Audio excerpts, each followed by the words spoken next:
Hello, welcome to learn writing. আজ আমি তোমাদের এই ভিডিওতে ক্লাস 6 এর গণিত বিষয়ের কোষে দেখি ছয়ের দাগ থেকে সমস্ত অঙ্কগুলো করে দেখাবো। আমি আগের ভিডিওতে 5-এর দাগ পর্যন্ত সমস্ত অঙ্কগুলো করে দেখিয়েছিলাম। তার লিংক আমি ডেসক্রিপশন বক্সে দিয়ে রেখেছি, তোমরা সেখান থেকে গিয়ে দেখে নিতে পারো। তাহলে দেখো, এবার আমরা দেখে নেবো 6 থেকে অঙ্কে কি বলা আছে। 6-এর সাথে 3 গুণের সাথে কত যোগ করলে 2 পূর্ণ 6-এর সাথ হবে। তাহলে দেখো, এখানে যে বলা হয়েছে 6-এর সাথে 3 গুণ, দেখো এটা আমরা প্রথমে বার করে নেবো।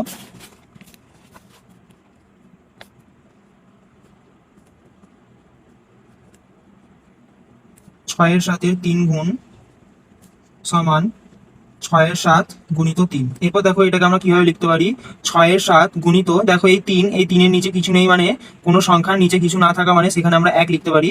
এরপর দেখো, ওপরের সাথে ওপরের গুণ আর নিচের সাথে নিচের গুণ, তাহলে 6-এর সাথে 3 গুণ হলে 6 × 3 = 18, আর 7-এর সাথে 1 গুণ, 7 × 1 = 7। এরপর দেখো, বলা হয়েছে 6-এর সাথে 3 গুণের সাথে কত যোগ করলে 2 পূর্ণ 6-এর 7 পাবো। তাহলে দেখো, 6-এর সাথে 3 গুণ আমরা এখানে পেয়ে গেছি 18/7। তাহলে দেখো, এই যে 18/7 এটার সঙ্গে কত যোগ করলে আমরা 2 পূর্ণ 6-এর 7 পাবো। তাহলে এখানে আমাদের লিখতে হবে, আমরা যদি দেখো এই যে 2 পূর্ণ 6-এর 7, এটা থেকে যদি আমরা 18/7টা বিয়োগ করে দিই, তাহলে যেটা আমাদের উত্তর হবে সেটাই আমরা যদি যোগ করি, তাহলে আমরা এই 2 পূর্ণ 6-এর 7 পেয়ে যাবো। তাহলে এটা আমাদের লিখতে হবে 2 পূর্ণ 6-এর 7 বিয়োগ 18/7 সমান, দেখো আমরা কি লিখতে পারি। এই যে 2 পূর্ণ 6-এর সাথে এটা আছে, এটা আমাদেরকে অপ্রকৃত ভগ্নাংশে ভাঙতে হবে। এটা কিভাবে হবে, দেখো এখানে যে 7 আছে, এই 7টাকে আমরা নিচে লিখে দেবো। এরপর 7 × 2 = 14, আর তার সঙ্গে 6 যোগ করলে হয় 20, তাহলে এটা হবে 20/7 আর বিয়োগ 18/7 যেমন আছে তেমন লিখে দেবো। এরপর দেখো, ভগ্নাংশের বিয়োগ দেখো এটা আমরা কিভাবে করব। দেখো নিচে এই যে 7 আছে, 7 আর 7, এই 7 আর 7-এর লসাগু 7 হবে। এরপর দেখো, 7 দিয়ে যদি আমরা 7কে ভাগ করি, তাহলে 1 হবে, সেই 1-এর সঙ্গে 20 গুণ হলে 20 × 1 = 20, আর তারপর বিয়োগের চিহ্ন দিয়ে এই 7-এর সাথে আবার 7 ভাগ করলে 1 হবে, সেই 1-এর সাথে 18 গুণ, 18 × 1 = 18। এরপর দেখো, 20 থেকে 18 বাদ দিলে কত হবে, 20 - 18 মানে 2, আর নিচে যেমন 7 আছে তেমন লিখে দেবো। তাহলে এটাই হলো আমাদের উত্তর। এরপর দেখো, আমরা অতএব উত্তর লিখবো। অতএব 6-এর সাথে 3 গুণের সাথে 2-এর 7 যোগ করলে 2 পূর্ণ 6-এর 7 হবে। এরপর দেখো, 7 থেকে কি বলা হয়েছে। শহরের একটা অনুষ্ঠানে প্রথম বছর 1400 জন দর্শক এসেছিলেন। পরের বছর দর্শক সংখ্যা প্রথম বছরের চেয়ে 7-এর 10 অংশ বেড়ে গেল। পরের বছরে মোট কতজন দর্শক এসেছিলেন হিসাব করি। তাহলে দেখো, এখানে যে বলা হয়েছে প্রথম বছরে 1400 জন দর্শক এসেছিল, তার তুলনায় এই যে 7-এর 10 অংশ, এই দর্শকটাই বেড়ে গেছে। তাহলে কতটা দর্শক বেড়েছে সেটা আগে আমরা বার করে নেবো। তাহলে দেখো, এটা আমরা লিখবো, প্রথম বছর দর্শক এসেছিলেন সমান 1400 জন। এরপর লিখবো, দেখো কি বলা হয়েছে। পরের বছরে দর্শক তাহলে বেড়েছে কত, 7-এর 10 অংশ। তাহলে আমরা লিখবো, পরের বছরে দর্শক বেড়েছে সমান 7-এর 10 অংশ। অতএব পরের বছরে দর্শক বেড়েছে সমান 1400 গুণিত 7-এর 10 জন সমান, দেখো এই 10-এর একটা শূন্য আর এই 1400-র একটা শূন্য আমরা কাটতে পারি, তাহলে উপরে পড়ে রইল দেখো 140 গুণিত 7 জন সমান, দেখো এরপরে 14 × 7 = 98, আর এই যে একটা শূন্য পড়ে রইলো, এই শূন্যটা আমরা লিখে দেবো। তাহলে আমাদের পরের বছরে মোট দর্শক বেড়েছে, আগের তুলনায় বেড়েছে 980 জন, আর আমাদের আগে দর্শক হয়েছিল 1400 জন। তাহলে এই বছরে আমাদের মোট কতজন দর্শক হয়েছে, 1400 প্লাস 980 জন। দেখো, ওটাই আমাদের এখানে চেয়েছে, যে পরের বছরে মোট কতজন দর্শক এসেছিলেন হিসাব করি। তাহলে আমরা এখানেও উত্তর লিখব। অতএব পরের বছর মোট দর্শক এসেছিলেন সমান 1400 যুক্ত 980 সমান, দেখো এটা যোগ করলে হয় 2380 জন। এরপর দেখো 8 দাগে বলা আছে নিচের সংখ্যাগুলির অনন্য খুঁজি ও যাদের অনন্য প্রকৃত ভগ্নাংশ তাদের গোল চিহ্ন দিই। তাহলে দেখো আমরা অনন্য কিভাবে বার করব।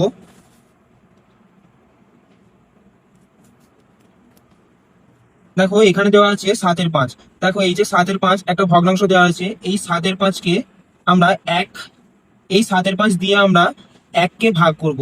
ভাগ করলে আমাদের যেটা ভাগফল হবে সেটাই হয়ে যাবে অনন্য। দেখো ভগ্নাংশের ভাগের ক্ষেত্রে কি হয়, এই ভাগ চিহ্ন উঠে গিয়ে গুণ হয়ে যায়, আর তারপরে এই ভাগ চিহ্নের পরে যেই ভগ্নাংশটা থাকে সেটাকে আমরা উল্টে লিখি, মানে 5 উপরে চলে যাবে আর 7 নিচে।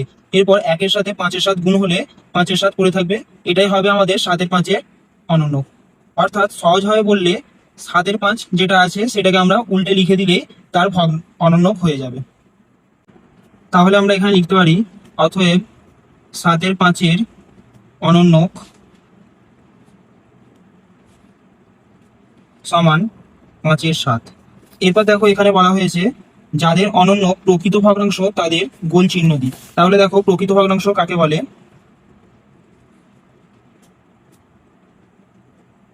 প্রকৃত ভগ্নাংশ মানে যে ভগ্নাংশের লব ছোট আর হর বড় তাকে আমরা প্রকৃত ভগ্নাংশ বলবো। যেমন এখানে দেখো এই যে 5/7 যেটা আছে, এখানে দেখো লব ছোট আর হর বড়, তাহলে এটা একটা প্রকৃত ভগ্নাংশ, তাই এটাকে আমরা গোল চিহ্ন দেবো।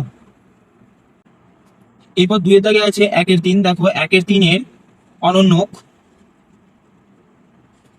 সমান, দেখো কি বলেছি উল্টে লিখবো, তাহলে 3টা উপরে চলে যাবে আর 1টা নিচে চলে যাবে, তাহলে এটাই হবে 1/3 অনন্যক 3/1। দেখো এই যে 3/1 আছে, নিচে 1 থাকা মানেও যা, না থাকা মানেও তাই, তাহলে এটাকে আমরা লিখতে পারি 3। দেখো এটা একটা পূর্ণ সংখ্যা, তাই এটা কোনো প্রকৃত ভগ্নাংশ নয়, তাই এটা আমরা এরকমই রেখে দেবো। এরপর 3-এর দাগে আছে 5/8। দেখো 5/8 অনন্যক সমান 8 উপরে আর 5 নিচে, এটা হবে 5/8 অনন্যক 8/5। দেখো ওপরে 8 বড় আর নিচে 5 ছোট, তাহলে এটা প্রকৃত নয়, অপ্রকৃত ভগ্নাংশ। এরপর 4-এর দিকে আছে 9/7। দেখো 9/7 অনন্যক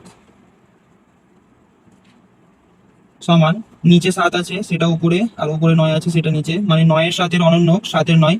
দেখো ওপরে ছোট সংখ্যা আর নিচে বড় সংখ্যা, তাহলে এটা একটা প্রকৃত ভগ্নাংশ, তাই এটা গোল দাগ হবে। এরপর 5-এর দাগে আছে 12/5।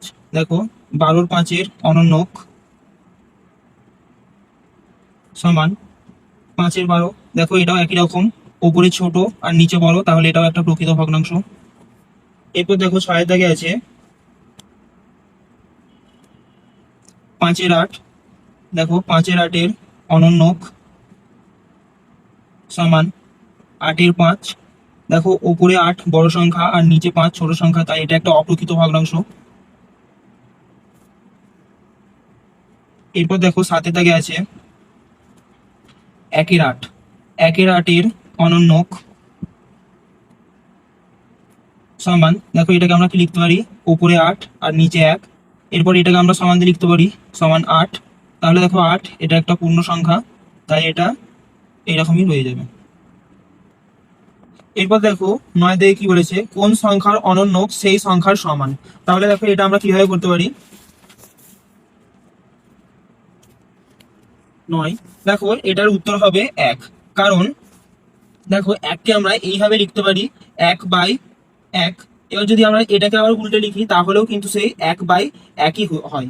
আর আমরা জানি কোনো সংখ্যার নিচে 1 থাকা মানে সেটাকে আমরা 1ই লিখতে পারি, তাহলে দেখো 1-এর অনন্য কিন্তু 1ই শেষ পর্যন্ত রয়ে যাচ্ছে, তাই আমরা লিখতে পারি অতএব 1-এর অনন্যক সমান 1। এরপর দেখো 10 অধ্যায়ে কি বলা হয়েছে, রমার কাছে যতগুলি স্ট্যাম্প আছে তার 2/3 অংশ আমাকে দিল। রমা যদি 18টি স্ট্যাম্প আমাকে দেয় তবে রমার কাছে কতগুলি স্ট্যাম্প ছিল হিসাব করি। তাহলে দেখো এটা আমি ধরতে পারি, ধরি রমার কাছে স্ট্যাম্প ছিল সমান 1 অংশ। এরপর দেখো রমা এই 1 অংশের মধ্যেই আমাকে 2/3 অংশ দিয়েছে, তাহলে রমা আমাকে দিয়েছে সমান 2/3 স্ট্যাম্প। এরপর দেখো কি বলেছে, এই যে 2/3 আমাকে স্ট্যাম্প দিয়েছে, এই 2/3 স্ট্যাম্পই কিন্তু 18টা। তাহলে আমি বলতে পারি যে 2/3 স্ট্যাম্প সমান 18টি। অতএব 2/3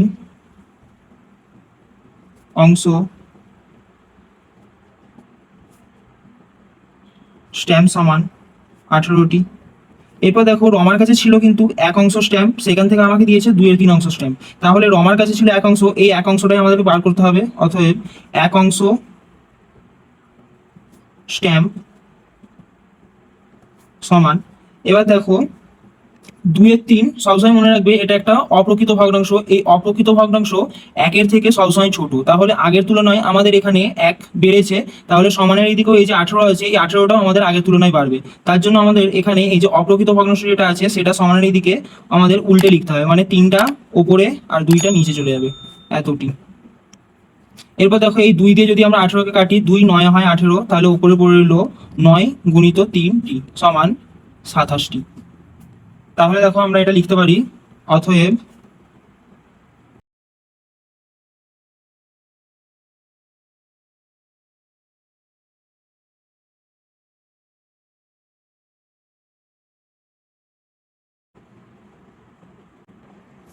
এরপর দেখো 11 থেকে কি বলা হয়েছে, রাজিয়া তার টাকার 2/5 দেবনাথকে ও 3/10 সুনিতাকে দেওয়ার পর তার কাছে 180 টাকা পড়ে রইল। প্রথমে রাজিয়ার কাছে কত টাকা ছিল হিসাব করি। তাহলে দেখো এখানে আবার আমরা প্রথমে ধরে নেব, ধরি রাজিয়ার কাছে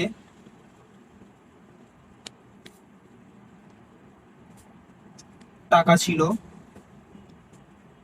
সমান 1। এরপর দেখো রাজিয়া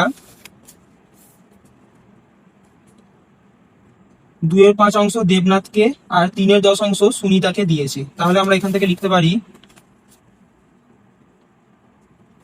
রাজিয়া দেবনাথ ও সুনিতাকে টাকা দিয়েছে সমান 2/5 যুক্ত 3/10। এরপর দেখো এটা কি হবে, দেখো 5 আর 10 এটা লসাগু করতে হবে, 5 আর 10 এর লসাগু 10 হবে। কিভাবে দেখো, 5 আর 10 এটাকে আমরা যদি 5 দিয়ে ভাঙি 1, আর 10কে যদি আমরা 5 দিয়ে ভাঙি 2, পড়ে থাকছে 5 গুণিত 2 সমান 10। তাহলে দেখো এখানে আমরা 10 লিখেছি। এরপর এই 10কে আমরা 5 দিয়ে ভাগ করব, 5 দিয়ে 10কে ভাগ করলে 2 হবে, সেই 2 এর সঙ্গে 2 গুণ, 2 2 4 যোগ, আর এই 10কে আমরা যদি 10 দিয়ে ভাগ করি তাহলে 1 হবে, সেই 1 এর সাথে 3 গুণ, 3 1 3 সমান দেখো 4 এর সঙ্গে 3 যোগ মানে 7, 7/10।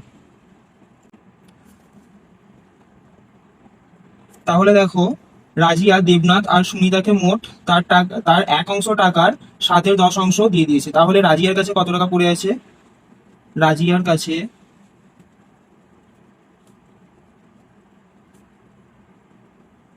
টাকা পড়ে আছে সমান, দেখো তার কাছে 1 টাকা ছিল, সেখান থেকে সেই 7/10 দুজনকে দিয়ে দিয়েছে, তাহলে তার কাছে পড়ে আছে 1 বিয়োগ 7/10। এবার দেখো এটা কিভাবে হবে, এখানে 1-এর নিচে কিছু নেই মানে 1 আছে মনে মনে। দেখো এই 1 আর 10-এর লসাগু 10 হবে। দেখো এই 1 দিয়ে আমরা 10কে ভাগ করলে 10 হবে, সেই 10-এর সাথে 1 গুণ করলে 10 একে 10 বিয়োগ, দেখো এখানে 10 আছে আর এখানেও 10 আছে, 10কে 10 দিয়ে ভাগ করলে কি হবে, 1 হবে, সেই 1-এর সাথে 7 গুণ, তাহলে 7 একে 7। এরপর দেখো সমান নিচে 10 যেমন আছে তেমন রেখে দেবো। এরপর দেখো 10 10 থেকে আমরা যদি 7 বিয়োগ করি তাহলে এটা হবে 3, তাহলে এটা 3/10। এরপর দেখো এখানে কি বলা হয়েছে বইয়ে, দেখো রাজিয়া তার টাকার 2/5 দেবনাথকে ও 3/10 সুনিতাকে দেওয়ার পর তার 180 টাকা পড়ে আছে। তাহলে দেখো এই যে 3/10, এই 3/10টাই তো রাজিয়া দেবনাথ আর সুনিতাকে দেওয়ার পর পড়ে আছে তার এই 3/10, তাহলে আমি বলতে পারি যে এই 3/10 সঙ্গে এই যে 180 টাকা যেটা যেটা রাজিয়ার কাছে পড়ে আছে সেটাই এটার সঙ্গে সমান। তাহলে আমরা লিখতে পারি 3/10 সমান 180 টাকা। এরপর দেখো রাজিয়ার কাছে প্রথমে 1 অংশ ছিল, তাহলে লিখতে পারি অতএব 1 অংশ সমান 180 গুণিত, দেখো আগের অঙ্কটার মতোই বলেছিলাম যে এই যে 3/10 যেটা আছে সেটা 1-এর থেকে ছোট, তাহলে আগের তুলনায় আমাদের 1 বেড়েছে, তাহলে সমানের এইদিকেও এই 180 টাকা এটা বাড়বে। তার জন্য আমাদের এই যে 3/10 আছে সমানের এইদিকে উল্টে লিখতে হবে, মানে উপরে 10 আর নিচে 3, এটা হয়ে যাবে। এরপর দেখো এই 3 দিয়ে 180-কে কাটলে কি হবে, 3 6 18, আর এই যে একটা শূন্য এটা বসে যাবে এখানে। এরপর আমরা দেখো এই যে 60 আছে, 60 গুণিত 10 লিখতে পারি, সমান দেখো 60 10-এ কত হবে, 600 টাকা।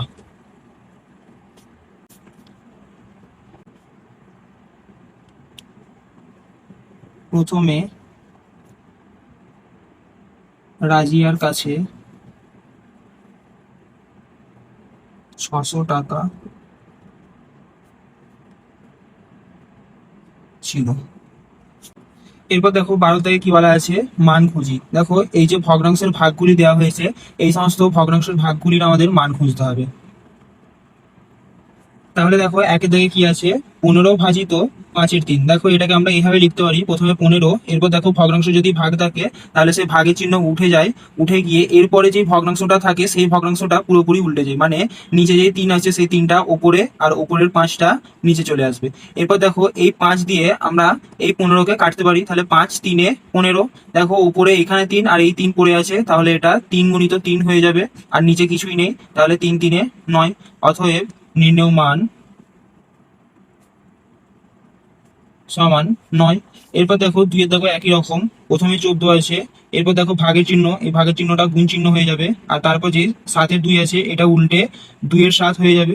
এরপর এই 7 দিয়ে এই 14-কে কাটলে দেখো 7 2-এ 14 হয়, তাহলে এখানে 2 আর এই 2 পড়ে আছে, তাহলে 2 গুণিত 2 সমান 4। অতএব নির্ণেয় মান। এরপর দেখো 3-এর দাগের কি আছে, 6-এর 13, তাহলে 6-এর 13 যেমন আছে আমরা প্রথমে এটাকে তেমন রেখে দেবো।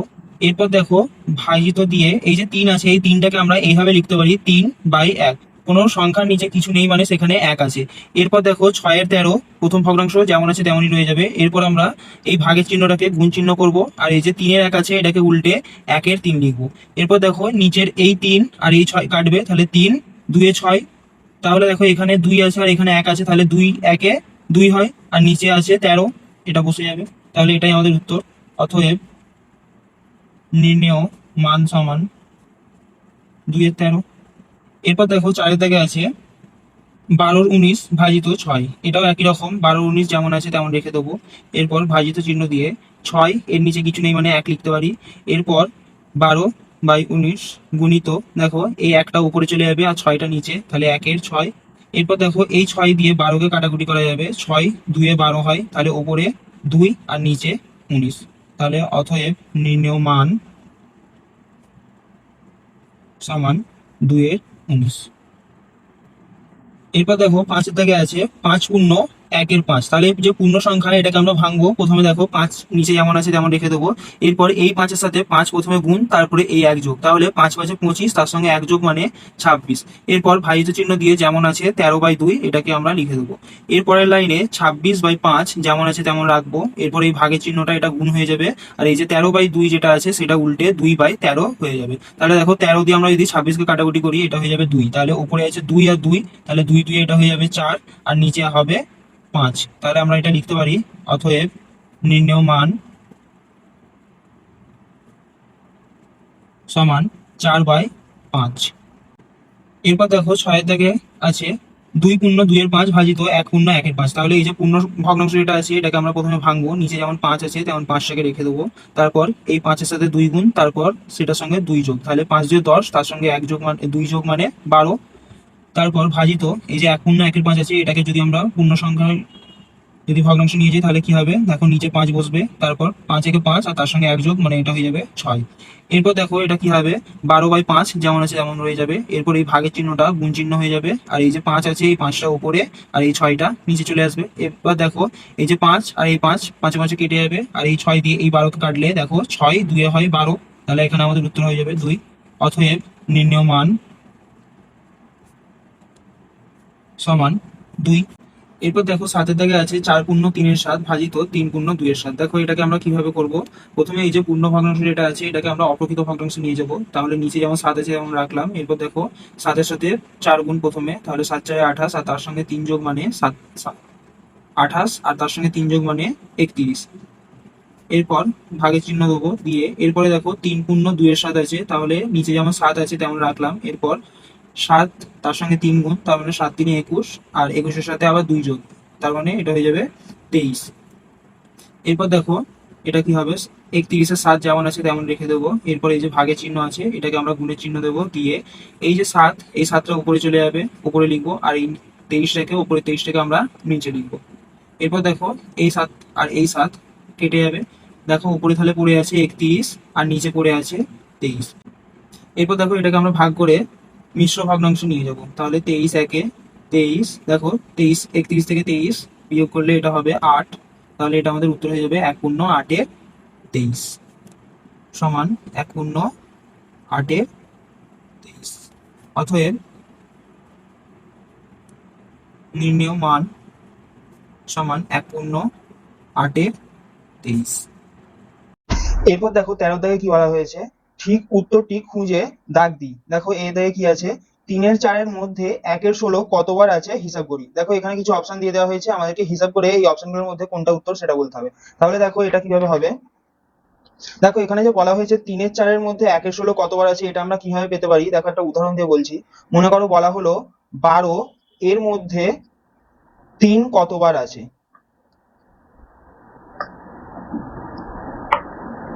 তাহলে দেখো এটা আমরা কিভাবে পেতে পারি, দেখো যদি 12কে আমরা 3 দিয়ে ভাগ করি তাহলে এটা কি হবে বলতো, 3 দিয়ে যদি আমরা 12কে কাটাকুটি করি তাহলে 4 হবে। তার মানে কি যে 3টে 4 যদি আমরা যোগ করি তাহলে এটা 12 হয়ে যাবে। দেখো 3টে 4 যোগ করলে এটা 12 হয়। ঠিক তেমন একই রকম ভাবে আমাদেরকে তাহলে এই যে 3-এর 4 আছে, এই 3-এর 4কে 1-এর 16 দিয়ে ভাগ করে দিলেই আমাদের উত্তর হয়ে যাবে। তাহলে দেখো এটা কিভাবে করব, 13-র 1-এরটা 3-এর 4 ভাজিত 1-এর 16, দেখো এটা লিখতে পারি। এরপর দেখো এটা কি হবে, 3-এর 4, এরপর এখানে ভাগের চিহ্ন আছে, এই ভাগের চিহ্ন উঠে গিয়ে গুণের চিহ্ন হবে, আর তারপর এই ভাগের পরে যে ভগ্নাংশটা আছে সেটা উল্টে যাবে, মানে উপরে 16 আর নিচে 1 হয়ে যাবে। এরপর এই 4 দিয়ে এই 16কে কাটবো, কেটে কত লিখবো, 4 4 16 হয়, তাহলে উপরে কি কি পড়ে আছে, 3 গুণ 4, তাহলে এটা কত, 12। তাহলে এখানে আমাদের উত্তর কি হবে, যে 3-এর 4-এর মধ্যে 1-এর 16 কতবার আছে, এটা হয়ে যাবে 12 বার আছে। অপশন বি হবে আমাদের এখানে উত্তর। এরপর দেখো 2 থেকে কি বলা আছে, একটি ফিতের 7-এর 8 অংশের দৈর্ঘ্য 58 মিটার, ফিতের মোট দৈর্ঘ্য কত হতে পারে হিসাব করি ও দাগ দিই। তাহলে দেখো এখানে এই যে বলা হয়েছে ফিতের 7-এর 8 অংশের দৈর্ঘ্য 56 মিটার, তাহলে এটাকে আমরা এইভাবে লিখতে পারি, 7-এর 8 অংশ সমান 56 মিটার। দেখো সম্পূর্ণ ফিতে এটাই আমাদেরকে বার করতে হবে, ফিতের মোট দৈর্ঘ্য মানে মোট সম্পূর্ণ, তাহলে সম্পূর্ণকে আমরা 1 দিয়ে লিখতে পারি। অতএব 1 অংশ সমান কত হবে, 56। দেখো এখানে এটা আছে প্রকৃত ভগ্নাংশ, এই প্রকৃত ভগ্নাংশ সবসময় 1-এর থেকে ছোট হয়, তাহলে আগের তুলনায় আমাদের এই 1 বেড়েছে, তাহলে সমানের এই দিকেও এই যে 56 আছে এই 56টা আগের তুলনায় বাড়বে, তাই জন্য আমরা এটাকে গুণ চিহ্ন দিয়ে এই যে প্রকৃত ভগ্নাংশটা ছিল এটাকে আমরা উল্টে লিখবো 8-এর 7 মিটার। এরপর আমরা 7 দিয়ে 56কে কাটবো, দেখো 7 8-এ 56 হয়, তাহলে সমান দিয়ে এটা হয়ে যাবে 8 গুণ 8 মিটার সমান 8 8-এ 64 মিটার। তাহলে দেখো 2 এর উত্তর এখানে আমাদের হয়ে যাবে অপশন বি, 64 মিটার। এরপর দেখো 3-এর দাগে কি আছে, 5 পূর্ণ 6-এর সাথে অনন্যক হলো, দেখো কোনটা অনন্য সেটা বলতে হবে। তাহলে আগে আমরা এটা লিখে নিই, 5 পূর্ণ 6-এর 7 এর অনন্যক সমান, আচ্ছা দেখো এই যে 5 পূর্ণ দেখো এটা লেখার আগে আমরা আগে এই যে 5 পূর্ণ 6/7 যেটা আছে, এই মিশ্র ভগ্নাংশটাকে আগে আমরা অপ্রকৃত ভগ্নাংশে ভেঙে নেবো। তাহলে দেখো এটা কিভাবে হবে, 5 পূর্ণ 6/7, এটাকে আমরা এইভাবে লিখতে পারি, নিচে 7 যেমন আছে তেমন রাখবো, এরপর এই 5-এর সাথে 7 গুণ হবে, 5 7 35, তারপর তার সঙ্গে 6 যোগ হবে, তাহলে 35-এর সঙ্গে 6 যোগ হলে হয় 41, তাই তো। এরপরে দেখো আমরা এখানে লিখবো অতএব 41-এর 7-এর অনন্যক সমান, দেখো অনন্যক মানে আমরা জানি যে 7 ওপরে, মানে উল্টে যাবে, এটা 7 ওপরে আর নিচে 41 হয়ে যাবে। তাহলে দেখো এখানে 3-এর দাগের আমাদের উত্তর হবে অপশন সি, 7-এর 41, অপশন বি নয়। তাহলে আজকের ভিডিওতে আমি 13 দাগের এই 3 পর্যন্ত করে দেখালাম। অঙ্কগুলো তোমাদের কেমন লেগেছে তোমরা কমেন্ট করে জানাও। যদি অঙ্কগুলো ভালো লেগে থাকে তাহলে একটা লাইক করো। আর আমি এর পরে 14 দাগ থেকে পরের ভিডিওতে অঙ্কগুলো করে দেখাবো। সেই অঙ্কগুলো পাওয়ার জন্য চ্যানেলটা এখনই সাবস্ক্রাইব করে নাও।